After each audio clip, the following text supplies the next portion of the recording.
Un père doit déposer ses enfants à l'école avant d'aller au travail. Mais les enfants traînent le matin tôt. Finalement, ils sont dans la voiture. Malheureusement, la voiture ne démarre pas.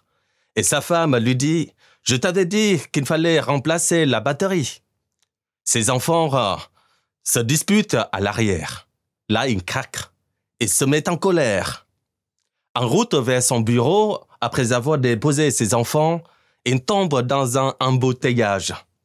La colère monte encore d'un cran. Pour se calmer, il allume la radio. Et là, il entend Jésus dire « Tout homme qui se met en colère contre son frère devra passer un jugement. » Là, il ne peut s'empêcher de penser que Jésus, lui, n'avait ni femme, ni enfant, ni voiture. Voyez, dans certains cas, les enseignements de Jésus sont un peu éloignés de notre vie quotidienne. Ne pas tuer, d'accord, c'est pas trop difficile, mais ne pas se mettre en colère, alors là, c'est impossible. Pensez-vous que les exigences de Jésus sont-elles réalistes? La colère n'épargne personne. Il y a bien sûr des colères justifiées comme celle de Jésus au temple. Mais nos colères à nous viennent le plus souvent d'une incapacité de communiquer, d'une conversion imparfaite de notre cœur.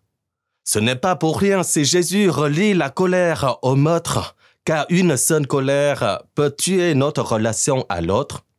Alors, que faire? Cultivons la douceur et l'humilité pour contre la colère.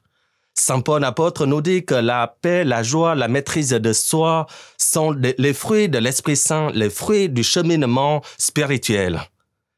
Si nous sommes tentés par la colère, rappelons-nous cette parole de Jésus.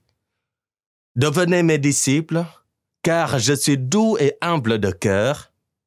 Oui, Seigneur, rends mon cœur semblable au tien. » Amen.